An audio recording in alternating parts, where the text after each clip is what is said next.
that. This episode is called Bridge Builders Transitioning to the Modern World of Leadership with Leesa Riviere. And today we're excited to learn how organizational development principles overlap with educational institutions. We're joined by Leesa Riviere, a doctoral graduate with a rich background in mentoring, consulting, and continuous learning. Leesa brings a wealth of experience in implementing organizational improvement strategies, particularly within educational settings. Her insights promise to illuminate pathways for educators, leaders, and learners of all backgrounds. Sharing her passion for higher learning is none other than founder and CEO of the Institute for Organization Development, Dr. Nancy Zentis. So without further ado, if you would like to take it away for us, Dr. Nancy. Thank you very much, Tegan. And we're really excited to hear from Leesa today. She's amazing. And you're going to hear about her journey. And I want her to tell us a little, about her doctoral experience as well. And then what she's currently focused on in terms of her work in the field of OD. Well, thank you. So Lisa, welcome. And I have a few questions that I would like, to ask you. And one is, I'd like you to tell us a little bit about, what was your journey and to get into OD, and also some of your background and experience, I guess at fielding as a doctoral candidate. So if you could tell us a little bit about that, I think people would be really interested in knowing more about that. Yes, well, thanks so much, Dr. Nancy, for your question, and Tegan for your introduction, and excited to be able to share for our conversation today. So my journey started out, I've been in the field of education for a little over 14 years now, and I started out in higher ed, working for my alma mater, Santa Clara U, in admissions and student services. And I've always been very interested in how technology shapes learning and how learning shapes technology. And so my focus in my sociology foundation or framework was in science, technology, and society, and my focus was on organizations and equalities. So I was very much interested in continuing on in the field of education and went on to graduate school in ed leadership and human development. And then I found fielding through my mentor at Santa Clara U and the Institute with Dr. Nancy through the OD network there. And I'm a recent graduate in the doctoral program for organizational development and change, where I had a concentration in media technology and innovation. And so I've worked with teachers and different educators and superintendents across different states across the country, most recently as an implementation manager to implement software and curriculum based in literacy and teaching students learning how to read with learning differences, who want to advance in reading, and also adult learners. And so as a whole, too, I've worked one-on-one on curriculum development with students who are K through 12, adult learners or individuals across different age ranges, and I also currently mentor students who are still in the doctoral program and meet with them once a month through their writing and their dissertation process. And have always been very interested in how students can be provided resources to meet their full potential. And my dissertation study and research was on how can we best support students transitioning ideally from K through 12 to post-secondary education and beyond, with the support resources and a network of support based in social emotional learning and leadership as well. So thank you for your question. Welcome. I was also wondering if you would share some of the projects that you worked on while you were in college, and I know you're continuing to still work on. I think that's so interesting, and it might be inspiring to some of our listeners here today.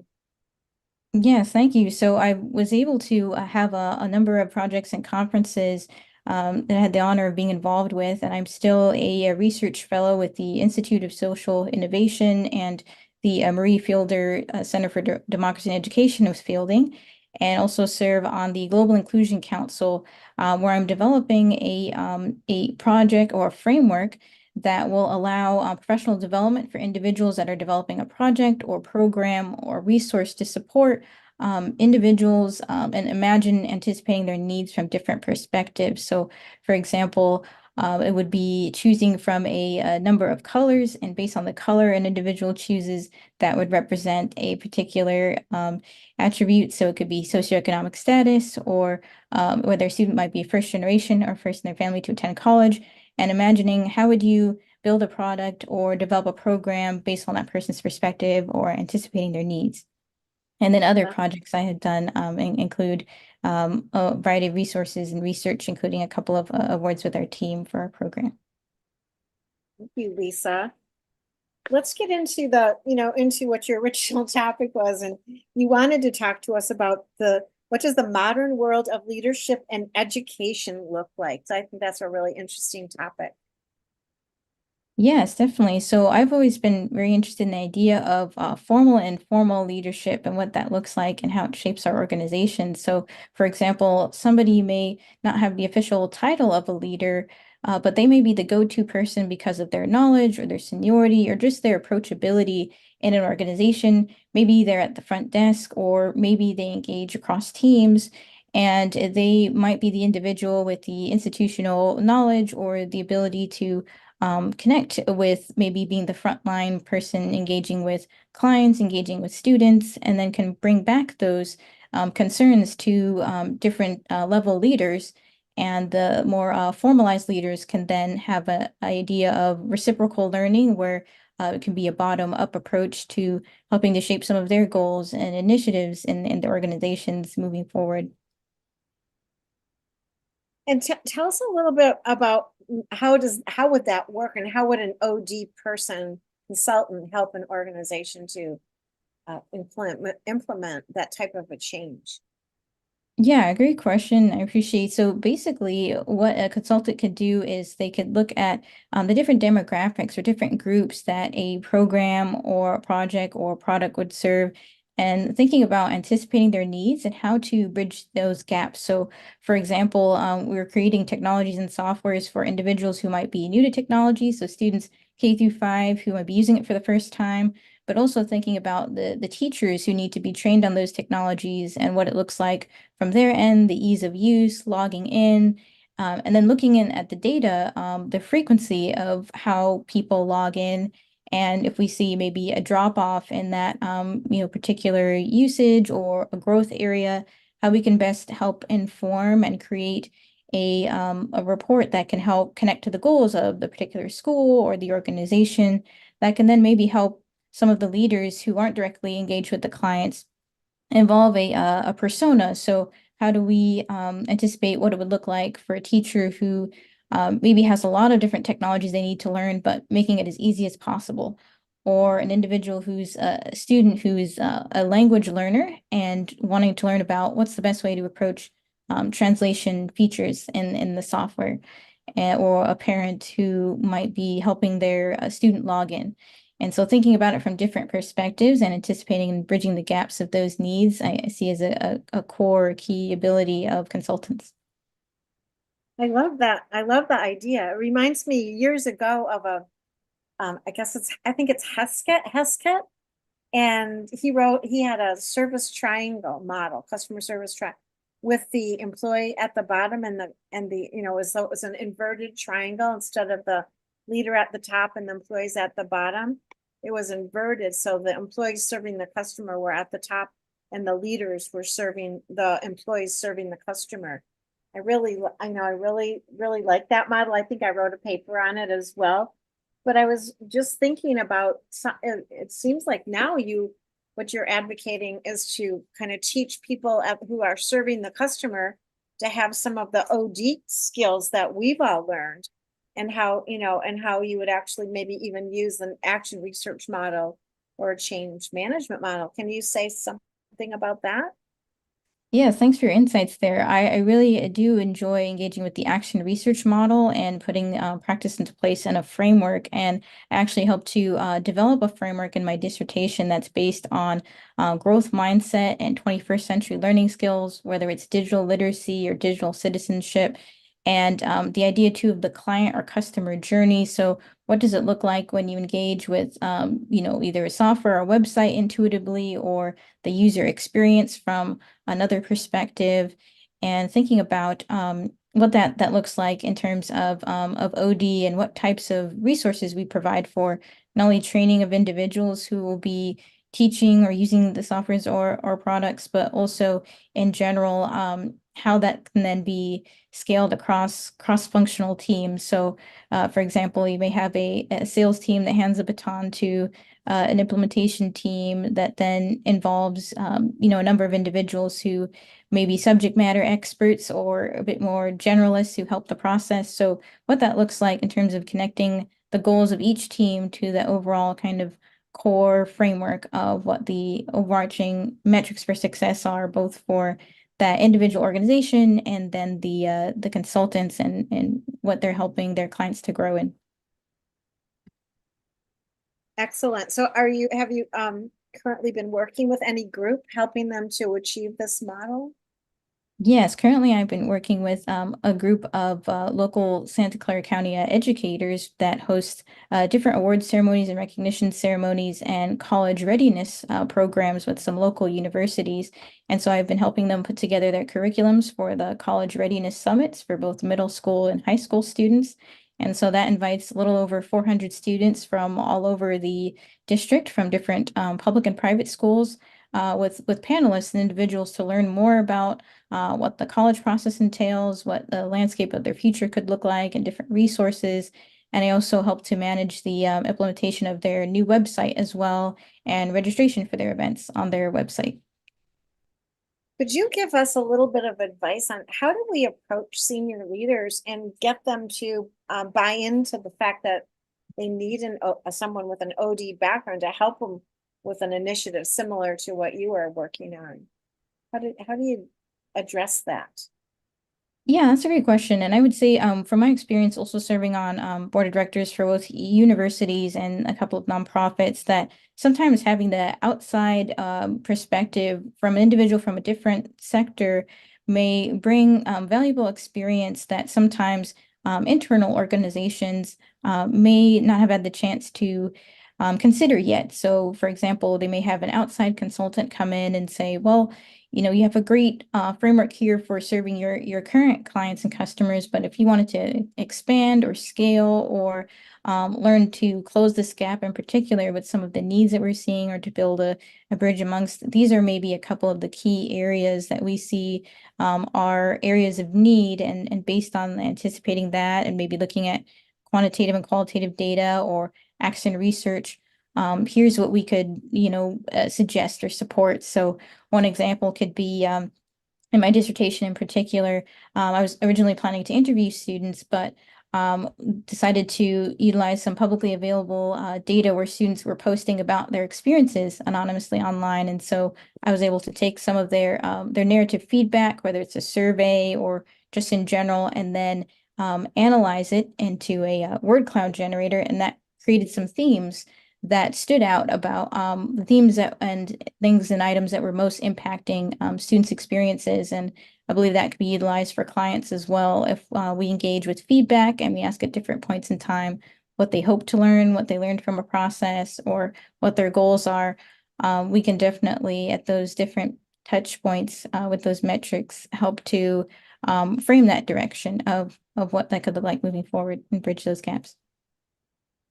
It sounds like it takes a little bit of practice on our part to be able to convince the leader to buy into what we're offering, but you have to be I think what you said is you have to be very convincing and have the data to back it up, because they pay attention to the data. And that's what we bring to the field of organization development, is that we're researchers, and we know how to go out there and collect the data and be able to provide that data, which will help the leader make the best decision on which directions that they might want to go in. So thank you for that, Leesa.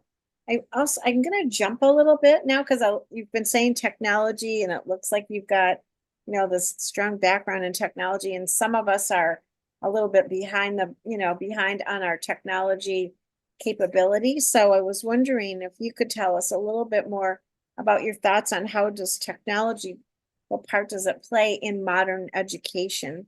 And maybe a little bit on, how that also is playing a part for the rest of us in the in the field of organization development. So I'm kind of building on that last question. Just your thoughts are really helpful. I know Yeah. you're an expertise is in this area.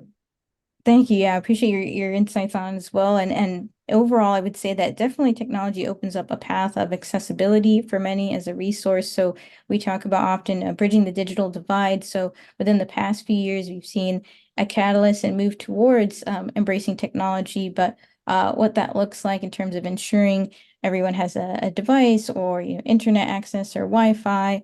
In addition to being able to, for example, offer hybrid options, whether it's for a conference or for a class or for an institution, or even as an organization, as we look at the future of work when we're engaging individuals across different states or countries or areas. I've had the opportunity and privilege to work with different individuals across different states and countries and regions that wouldn't normally have without the technology piece. And I think it was a really valuable experience to continue with the idea too of intergenerationally being able to anticipate utilizing it as a tool for connection. And also the idea that it can really help to highlight some of the processes that involve maybe some of that quantitative or qualitative data, and then being able to bring back some of those themes to engage or highlight teams and what key focus areas could be or key indicators of success. And so for that reason too, I'm a technology enthusiast, but in general, very much open to being a lifelong learner and also helping guide others in that digital citizenship, digital literacy, and that approach as well.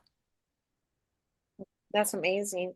How did you how did you really gain expertise in the technology field? What was your Yeah. kind of, if you don't mind So asking? I grew up. Oh yeah, so I grew up in Silicon Valley, so I've always been around, very interested in technology and how it shapes learning, and from a very young age, had the privilege of being able to engage with the computers that were donated by local companies, and so I've always just really felt connected to what it could provide in terms of possibilities, or data visualization is an area I'm very much interested in, and kind of taking a concept and visually framing it so that it's accessible to all different types of learners. And so I think the aspect of that is what really appeals to me about it, especially how it can help us kind of accelerate our learning as a tool to kind of augment it. I know there's a lot of talk or concerns about AI as well, but thinking about technology as a tool and a thought partner that we can utilize as a resource to then turn our attentions or focus on areas that may best utilize our skills and efforts. And one example of that I've seen is some cloud-based databases that allow institutions to help highlight whether a student might not have registered yet, or maybe not have paid their tuition yet, or maybe their GPA fell slightly from last quarter. And so looking at the data can help us highlight some of those gaps and maybe anticipate sending a text message reminder for a student to register, or to visit financial aid or their advisor. And then the staff can then engage the student in a personable way by then looking and prioritizing what some of the needs are of their populations, their institutions. Thank you, Lisa. That's very helpful, very informative. We're also wondering, we wanted to ask you the question about what are some of the common challenges that educators face when it comes to their own professional development? Yes, thanks for your question there. So I would say that because there's so many technology tools today, and that for everything from math to reading and science, and just in general, whether it's a platform like logging onto and providing a class through a resource that other students access. I think there's a lot out there to learn and a lot of resources, and sometimes the learning curve for them can be a bit more steep for some than others. And I think allowing people that time to learn and really dive in, to be able to engage and appreciate what each resource has to offer, can sometimes be a bit of a challenge, but also an opportunity as well to be able to then highlight maybe removing some of the more repetitive tasks from their to-do list, and really allowing them to focus on some of the greater areas like being able to see, if a student hasn't logged in for a while through a software platform, being able to point out and engage maybe, a student that might prioritize needing some type of support, either academically or otherwise. And professional development wise, as a team too, being able to collaborate together and to provide feedback. I've really enjoyed being a part of the user experience process, bringing the feedback from teachers and from clients engaging on the front line to the developers who are developing and shaping the technologies to say, these parts are intuitive for teachers and students, but maybe these other aspects can be growth areas to make it an even better experience, or experience that even connects even more directly to what teachers and populations need. Thank you. Excellent. I'm going to ask you a question about you, and I wanted to I was wondering what do you see as your future in the in the field of organization development? Where do you want to go from today to maybe 5 years from now, and how do you propose that you'll get there? Yeah, thanks for your question. So, as a recent graduate, I'm very excited to continue to engage with institutions, communities, and groups and nonprofits. Continue serving on boards and really collaborating and contributing to organizations and how they can bridge best meeting and anticipating the needs of diverse populations. How different technologies can be more inclusive of those needs as well, and particularly maybe might look like maybe teaching inside the classroom at some point, supporting in and outside of the classroom, the development of what those processes may look like. I'm very much also a proponent of interdisciplinary studies. So the idea of being on a team where you have engineers working with social scientists and other individuals that again bring that feedback from the populations that are most impacted by or utilizing a process or a program, and then bring it back to then decide how can we best approach making it even more ideal and working on the growth areas that build all those bridges and bridge those gaps for an overall ideal experience and other individuals towards their full potential. So would you do this as a consultant, or do you see yourself in a consultant role? Or would it be an internal maybe leadership role within an Yeah, org? I would say a little bit of both in terms of I really am engaged in being able to consult both with students that need support maybe in their doctoral program or journey, and then individually in terms of organizations being able to, in the leadership or management type roles, be able to kind of help to set the on a macro level some of the visions and the goals collaboratively with teams. I also really enjoy too, and bringing back engaging from kind of frontline feedback with clients or development of surveys and what those key goals of metrics of success would look like. Within an organization, I'm very much interested in, and also continuing to support students and educators and communities either through nonprofits or as a whole as well. That's amazing. So what would be some recommendations that you would make to our listeners on what they can do to enhance their role in OD? Yes, definitely. Appreciating your question there. I would say some of my own experiences joining different conferences and organizations surrounding OD. So, for example, the Academy of Management, we had the opportunity to look at a timeline of how OD had developed from the history of the 1940s to the present, and what types of OD programs there were, what sectors from healthcare to technology that evolved into OD.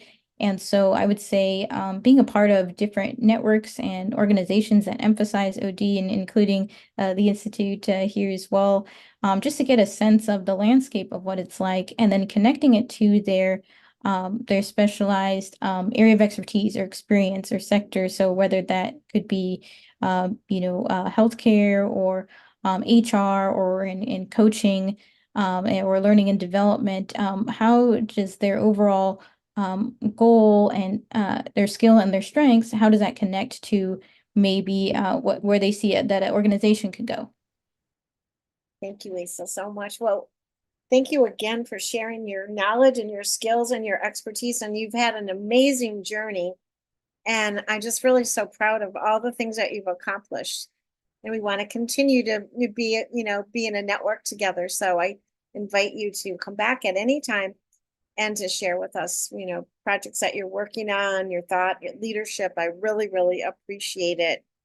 And amazing. She's just an amazing young woman, and she's done a lot and contributed a lot. And we're really proud of you. So thank you so much for being part of our community, Leesa. Um, Yeah. I want to just, yeah, I want to let everybody know that we do have a podcast monthly, and we invite you to kind of look in and see the various topics that we're going to present and the wonderful people such as Leesa, who will be sharing with us their expertise and their knowledge. So thank you so much. And I look forward to seeing everyone on our next podcast. Thank you so much, Dr. Nancy. Appreciating your time today. And thank both of you so much for a wonderful episode. Leesa, it was certainly really inspiring for you to share your story with all of our listeners today. And I think we're all grateful that you did. So we really appreciate it.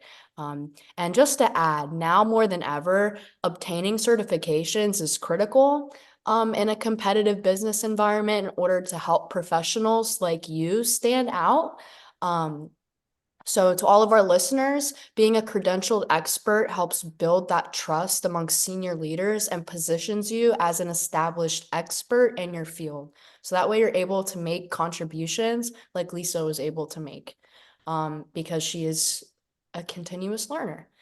So to learn more about how you can become certified in professional development fields such as leadership development, talent management, executive coaching, and more, visit our website, www.instituteod.com.